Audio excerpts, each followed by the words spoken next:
Selamat pagi. Selamat pagi, Bu. Sehat semua? Sehat, Bu. Sebelum kita memulai pembelajaran kita, siapa yang mau memimpin doa bersama? Ada? Sonia, Bu. Cepat, sudah kita mulai di pagi ini. Kalau nanti ada Sonia bikin doa ibu yang lagi ya. Ya, Bu. Semua dibuka pintu jemaatnya. Cepat.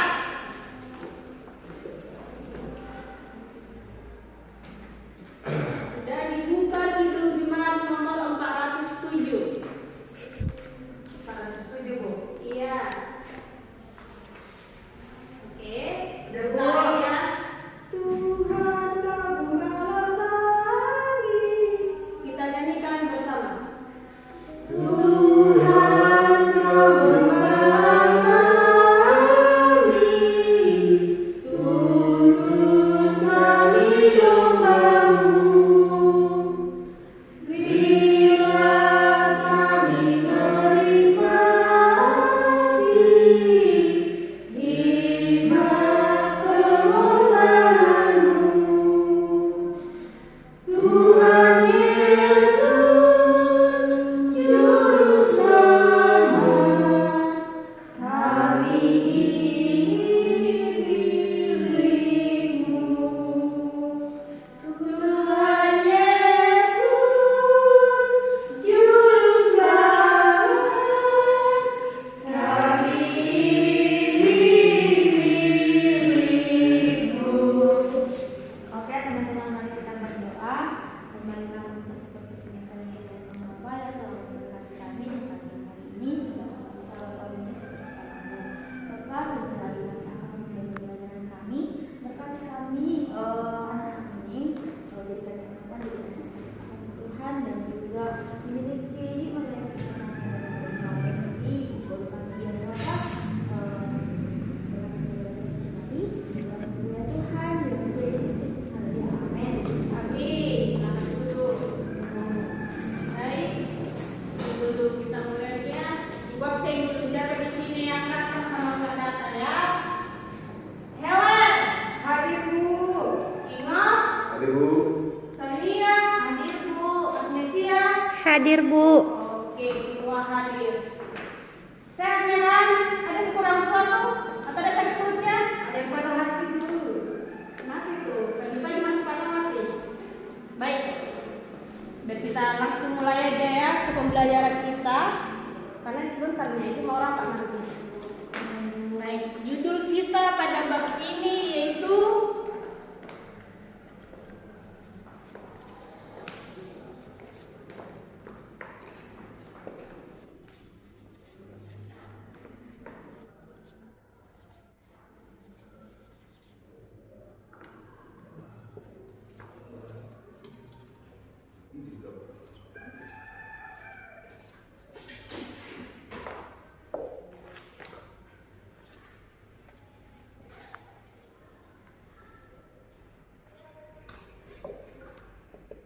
semua dulu membacanya cepat.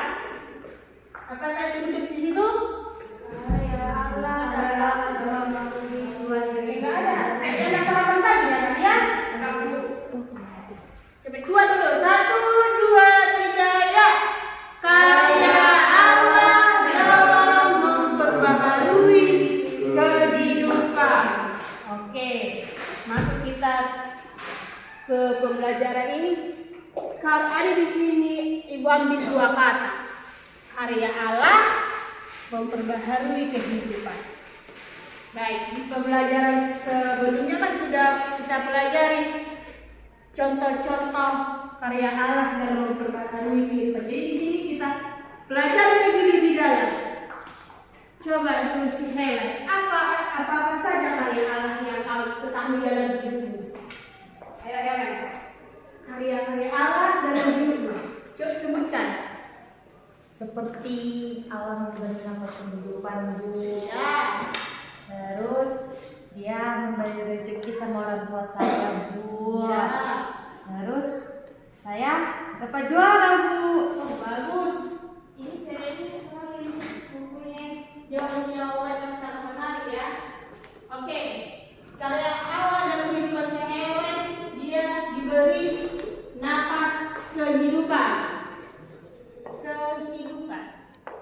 Baik, ini pertanyaan yang selanjutnya. Memperbaharui kehidupan. Apa maksud memperbaharui kehidupan, Sonia? Coba. Apa arti memperbaharui kehidupan? Memperbaiki kehidupan. Apa? Memperbaiki kehidupan. Boleh. Ada yang lain? Meninggalkan hal buruk, Bu. Boleh. Bertobat, Bu. Boleh. Coba saudara ingat? Apa itu? Memperbaharui kehidupan, meninggalkan kehidupan lama dan beranjak ke lembaran baru atau memperbaharui kehidupan yang di masa lampau menjadi lebih baik di masa depan. Oke, bagus. Berarti kita ambil kata kunci memperbaharui kehidupan itu adalah nggak ada ya spidol kita yang bagus ya. Kualitas. Coba ibu lihat dulu lagi ya. Gimana ada spidol kita? Enggak. Oke. Kita ambil dari kata di sini memperbaharui kehidupan itu meninggalkan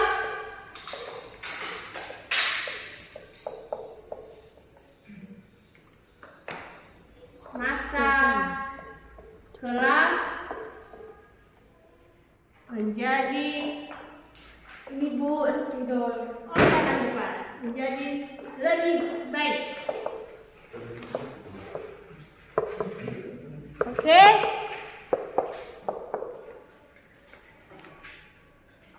Kita buka dulu Alkitab kita yang merujuk dari buku ini, Yohanes 3 ayat 1 sampai 8. Semua dibuka. Nanti kita baca secara bergantian. Apa, Bu? Yohanes 3 ayat 1 sampai 8. Sudah semua? Sudah, Ibu. Karena di sini terlalu panjang, Ibu kasih sebentar. Jadi Ibu bacakan aja karena Ibu sudah merangkumnya di sini ya. Tapi kalian ikuti juga di kitab tersebut. Di situ Ibu ambil singkatnya itu antara percakapan antara Tuhan Yesus dan Nikodemus. Di situ Nikodemus berkata kepada Yesus, "Rabi, kami tahu engkau datang sebagai guru yang diutus Allah, sebab tidak ada seorang pun yang dapat mengadakan tanda-tanda yang engkau adakan jika Allah tidak menyertainya." Dan Yesus berkata, "Aku berkata kepadamu, sesungguhnya jika seorang dilahirkan kembali, ia tidak dapat melihat kerajaan Allah." Dan Nikodemus berkata lagi kayak gini. Ini poin pentingnya ya, nanti Ibu bertanya, diperhatikan. Bagaimana mungkin seseorang dilahirkan kalau ia sudah tua? Dapatkah ia masuk kembali ke dalam rahim ibunya dan dilahirkan kembali? Tuhan Yesus berkata, "Aku berkata kepadamu, sesungguhnya jika seseorang tidak dilahirkan dari air dan roh, ia tidak dapat masuk ke dalam kerajaan Allah. Apa yang dilahirkan oleh daging adalah daging. Apa yang dilahirkan oleh roh adalah roh. Janganlah engkau heran karena aku berkata kepadamu, kamu harus dilahirkan." Baik, tadi Nikodemus berkata kayak gini. Bagaimana mungkin seseorang dilahirkan kalau ia sudah tua? Dapatkah ia masuk kembali ke dalam rahim ibunya dan dilahirkan kembali? Kalau secara logika, Ibu tanya dulu sama kalian. Dilahirkan kembali itu, kalau kita secara biologis dan logika berarti seseorang ibu yang mengandung dilahirkan kembali toh? Atau lahir, ya kan? Jadi apa maksud Nikodemus ini? Dia bertanya, apa maksudnya Tuhan Yesus dilahirkan kembali? Aku kan sudah tua. Apakah aku harus masuk ke rahim ibu untuk dilahirkan kembali? Bagaimana tanggapan kalian? Menyikapi percakapan Nikodemus itu sama Tuhan Yesus. Maksud dari ayat tersebut, Bu, itu yaitu di mana Tuhan ingin Nikodemus lahir secara Roh Kudus, Bu, bukan lahir dari rahim ibunya, Bu. Baik, itu benar. Tapi dilahirkan secara Roh Kudus itu kan suatu tanda tanya. Apa itu dilahirkan secara Roh Kudus? Bukankah begitu? Jadi saudara Angel, ibu mau bertanya, apa maksudnya dilahirkan dilahirkan oleh Roh Kudus kembali.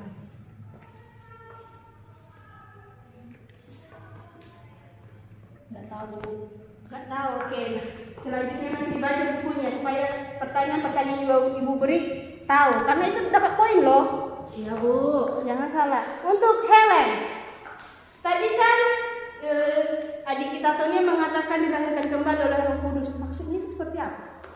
Maksudnya itu Bu, menurut saya dia meninggalkan kehidupan yang lama seperti dia melakukan kesalahan atau melakukan dosa, dia tinggalkan. Lalu dia kembali lagi kepada Tuhan Yesus dengan memulai kehidupan yang baru seperti dia melakukan kebaikan. Baik, kasih kalian dulu semua aplaus pada Helen. Ini sama orang kecewakan jawabannya ya. Baik, nampaknya hari ini belajar semalam. Baik, kita buka halaman 157. Di situ kan ada judul arti dari percakapan antara Yesus dan Nikodemus. Baik, dibacakan ya, sama kalian dengarkan baik-baik biar tahu apa arti dari yang Nikodemus bilang. Bagaimana mungkin seorang dilahirkan kalau ia sudah tua? Dapatkah ia masuk kembali ke dalam rahim ibunya dan dilahirkan kembali? Jadi artinya itu Allah telah mengatakan kepada manusia supaya bertobat dan memiliki hidup baru melalui iman dan percaya kepada Allah di dalam Yesus Kristus. Kamu menerima karunia Roh dan mengubah hidupmu menjadi manusia yang berbeda dari sebelumnya. Sama seperti yang dibilangkan si Ingot, meninggalkan masa kelam dan menjadi lebih baik. Yang dimana maksudnya itu, kalau misalnya si Angel tidak pernah berdoa tiap pagi, dia memperbaharui kehidupannya menjadi tiap pagi berdoa. Jika si Sonia dulunya suka mencuri mangga tetangga sebelah, sekarang dia bertobat jadi mencuri mangga orang, gitu. Enggak kan? Jadi mencuri apa lagi Sonia? Enggak mencuri. Oh iya, kalau dulu mencuri sekarang tidak mencuri. Kalau si Ingot selalu membuli, diperbaharui kehidupannya jadi tidak membuli Bu, tidak membuli lagi Bu. Tidak membuli tapi suka lanjut-lanjut. Iya Bu. Dia pula yang bilang. Jadi tidak boleh ya. Baik. Jadi kita kembali ke judulnya. Karya Allah dalam memperbaharui kehidupan. Jadi kita dapat ambil kutipan di sini. Karya Allah dalam memperbaharui itu, Roh Kudus diutus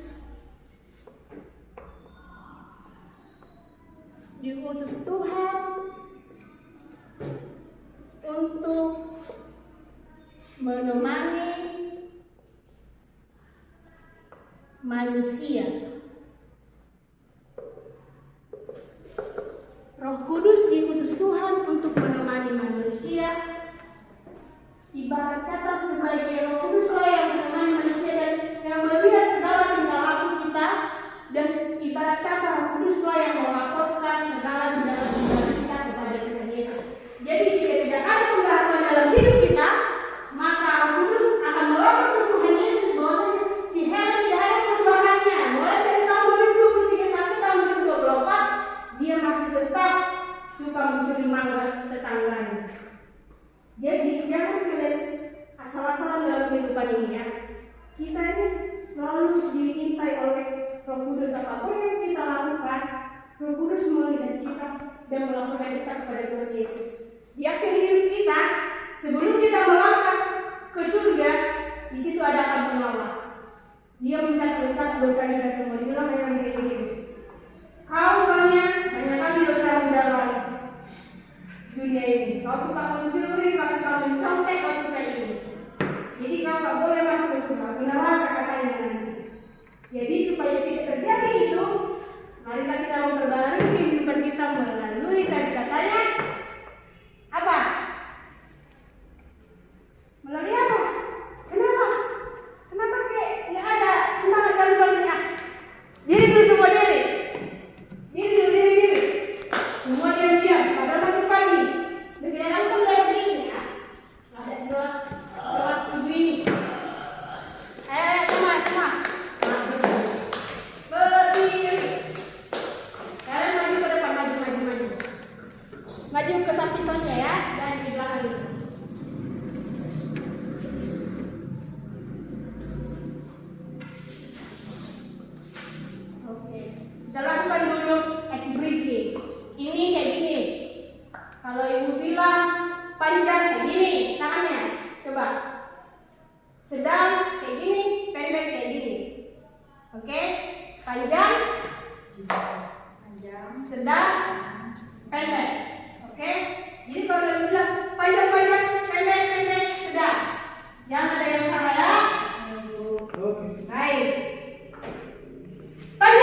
dia sedang. Oke. Pendek saya panjang. Dia tahan. Dia lagi. Dia terakhir begitu kita ya. Pendek panjang. Panjang. Itu sedang lihat. Panjang ini harus segini. Sedang begini. Sama. Oke. Panjang, pendek, sedang. Pendek, panjang, sedang. Oke. Ngomong ya, berarti kalau kita harus tahu lah. Oke. Di sini sebelum kita masuk ke pembahasan yang terakhir, ibu mau ambil ini untuk kalian supaya ada kalian tunjukkan ke teman-teman kalian bahwasanya kalian mengikuti pembelajaran ini dengan baik. Di sini gua kasihkan 2 tabel, siapa yang maju ke depan ibu kasih nilai ya. Ini melakukan ini harus dengan jujur menjawab ini. Bagus sekali semua.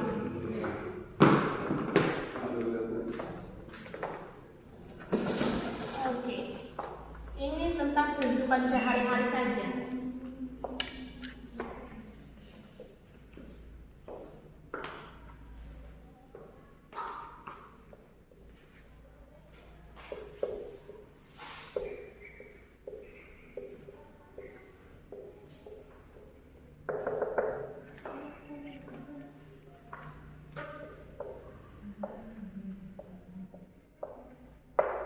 Apa maksud dari tabel ini?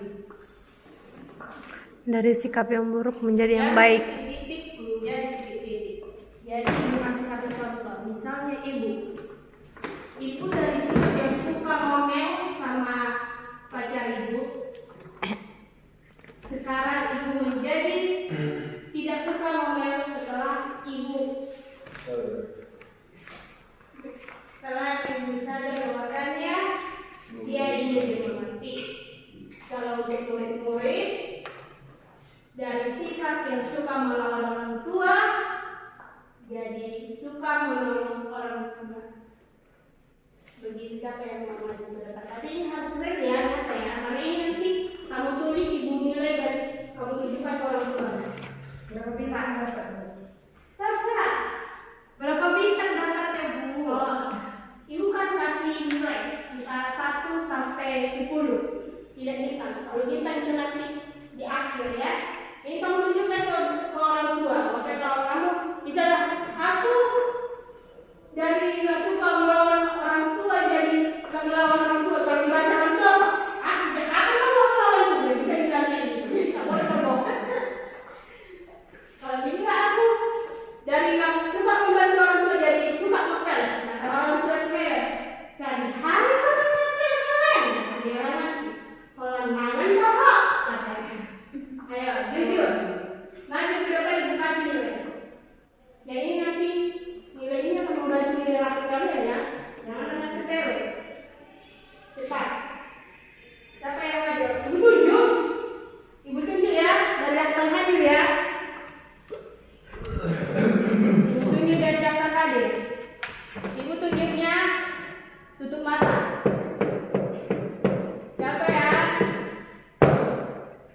Ingat, ayo, maju.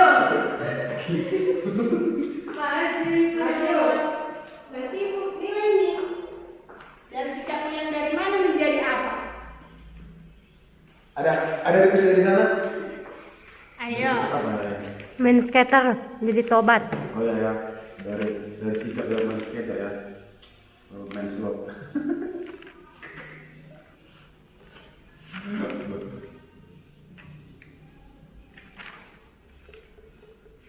Jadi tobat. Karena bukan. Udah. Main apa itu? Main domino. Oh, main slot menjadi tobat. Oke. Ini nanti kau tunjukkan sama orang tua ya. Tidak perlu kita minta dengan orang tua. Jadi jangan berbohong. Sip. Yang satu orang lagi tunjuk ya.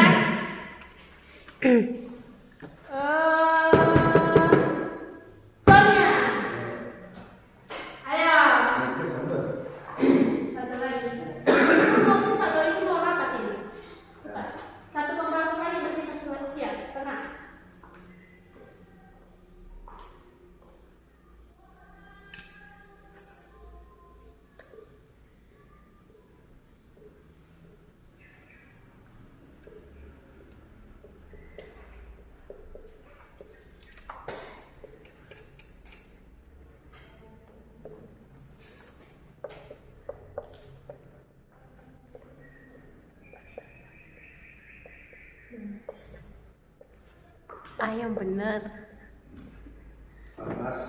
Amasa. Nanti bohong. Oke, kita baca ya. Selalu melawan perintah orang tua menjadi tidak pernah melawan orang tua. Semoga ya, mari sama-sama kita aminkan sikap Sonia ini.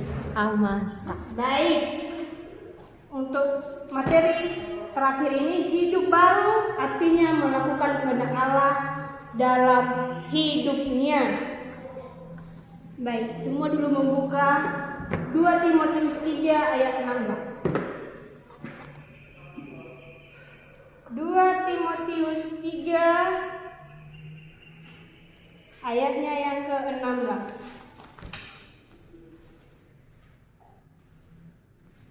Sudah semua mendapatnya? Sudah Ibu. Bacakan, siapa yang sudah mendapatkan, dibacakan. 2 Timotius 3 ayat 18. Segala tulisan yang diilhamkan Allah memang bermanfaat untuk mengajar, untuk menyatakan kesalahan, untuk memperbaiki kelakuan, dan untuk mendidik orang dalam kebenaran. Baik. Jadi hidup baru yang artinya melakukan kehendak Allah itu yang pertama adalah dalam 2 Timotius 3 ayat 16 ini adalah segala tulisan yang diilhamkan Allah memang bermanfaat untuk mengajar. Jadi dimanapun kita berada, untuk anak-anak ibu semua harus bisa menjadi contoh, bisa menjadi teladan, dan bisa mengajar untuk sesama. Dan yang paling utama, jika kita melakukan kesalahan harus berani mengakuinya. Oke? Karena dalam 2 Timotius 3 ayat 16 ini dikatakan segala sesuatu yang diilhamkan Allah memang untuk bermanfaat untuk mengajar, menyatakan kesalahan, dan memperbaiki kelakuan. Jadi hidup baru harus berani untuk mengakui kesalahan, untuk berani untuk mengajar. Jangan ada lagi bully-bully, jangan ada lagi suka melawan orang tua.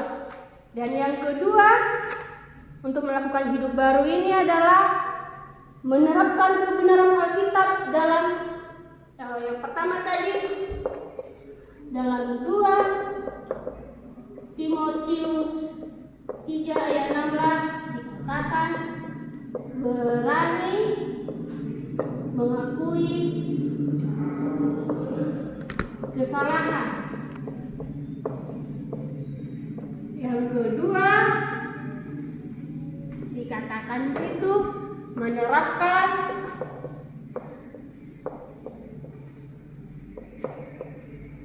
kebenaran Allah. Menerapkan kebenaran Allah itu Ibu akan jelaskan sedikit, yaitu jika kita berteman kepada sesama, Alkitab kan dikatakan dalam kelurahan dalam kitab yang ke-10, apa itu? Coba, siapa tahu kitab yang ke-10? Jangan mengingini Kamu bagi laki-laki, bagi perempuan, bagi perempuan, dapat disebutkan jangan mengingini apapun yang dimiliki oleh orang lain. karena untuk menerapkan kebenaran Allah, untuk memperbaharui kehidupan kita, jangan pernah mengingini apapun yang dipunyai orang, atau jangan pernah iri. Jangan ada misalnya si Angel punya iPhone, kau punya Android, kau iri sampai kau curi iPhone itu supaya kau punya iPhone. Nggak boleh ya. Dikit aja, Bu. Yang ketiga itu adalah sediakan waktu berkualitas untuk merenungkan firman Tuhan.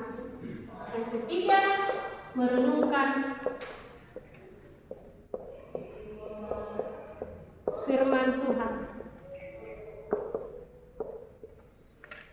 Seperti yang Ibu bilang, untuk memulai kehidupan yang baru, berarti kita meninggalkan masa-masa kelam kita dan memulai hidup yang diarahkan oleh Roh Kudus, yaitu untuk kebenaran firman Tuhan. Jadi setiap pagi atau malam, semoga anak-anak ibu semuanya meluangkan waktu untuk membaca satu ayat pun Alkitab itu sudah sangat baik ya untuk kebutuhan rohani kita. Jangan cuma main Facebook, lihat WA ya. Harus kamu sisihkan karena kita manusia ini tanpa kalian sadari membutuhkan kebutuhan rohani supaya tidak terjerumus untuk hal-hal yang negatif. Jangan cuma main sosmed ya. Baik. Jadi untuk sebelum ibu menutup pembelajaran kita ini, ibu mau melakukan evaluasi. Apa itu evaluasi? Evaluasi itu ibu mau bertanya kembali kepada kalian setelah apa yang ibu terangkan supaya kalian ingat. Oke? Jadi pertanyaan yang akan ibu berikan kepada seperti biasa ibu akan mengatakan random kepada Sonia. Baik, sudah siap Sonia? Oke. Sebutkan kali Allah dalam hidupmu, dalam memperbaharui kehidupanmu. Karya Allah dalam hidupmu dan memperbarui Kehidupanmu. Apa karya Allah yang terjadi dalam hidupmu yang telah diperbaharui? mengambil sikapku dari apa ya Bu, dari lingkungan kita baik gitu Bu, sedangkan kita sendiri Bu, jadi kita terpengaruh, jadi kita terlihat menjadi baik, dan itu adalah salah satu karya Allah memberikan teman yang baik Pak. Oke. Baik. Setelah kalian sudah membaca buku dan ibu telah menerangkan kalian, dibuka bukunya halaman 168, di situ ada tugas. Tugasnya sudah membuka semua? Sudahkah? Baik. Di situ kan dibilang perkataan yang dipakai untuk menjelaskan pembaruan. Di situ sudah ada ayat Alkitabnya. Jadi kamu bahas di situ, misalnya 2 Korintus 5 ayat 17. Apa inti dari 2 Korintus 5 ayat 17 ini? Dan setelah kamu intinya, apa alasannya kamu buat itu intinya? Oke? Itu dikumpul minggu depan di meja ibu sebelum baris. Oke? Jadi misalkan jangan pernah ada yang terlambat. Oke Bu. Baik, sekian dulu yang dapat ibu sampaikan pembelajaran kita. Semoga pembelajaran yang ibu berikan bermanfaat kepada kalian. Baik, siapa yang mau menutupnya dalam doa? Ayo maju dulu Helen. Harus sekali ibu tunjukin semua ya. Maju ke depan. Siap kita? Atau enggak apa-apa ibu lanjutkan lagu ini? Pembelajaran kita ini? Tapi mau rapat ibu? Itulah. Apa?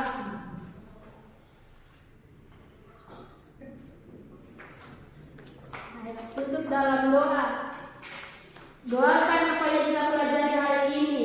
Oke? Ya Bu. Oke. Teman-teman, mari kita bersatu di dalam doa. Terima kasih Bapak, terima kasih Yesus untuk berkat-Mu. Kami sudah selesai melakukan pembelajaran kami. Biarlah pembelajaran yang diberikan oleh guru kami bisa menjadi pedoman dalam hidup kami, agar kami bisa memperbarui hidup kami layak lagi di hadapan Tuhan Yesus. Berkati kami pulang sampai ke rumah kami, jauhkanlah kami dari segala mara bahaya. Dalam nama Tuhan Yesus kami bersyukur. Amin. Oke, duduk. Selamat pagi semuanya.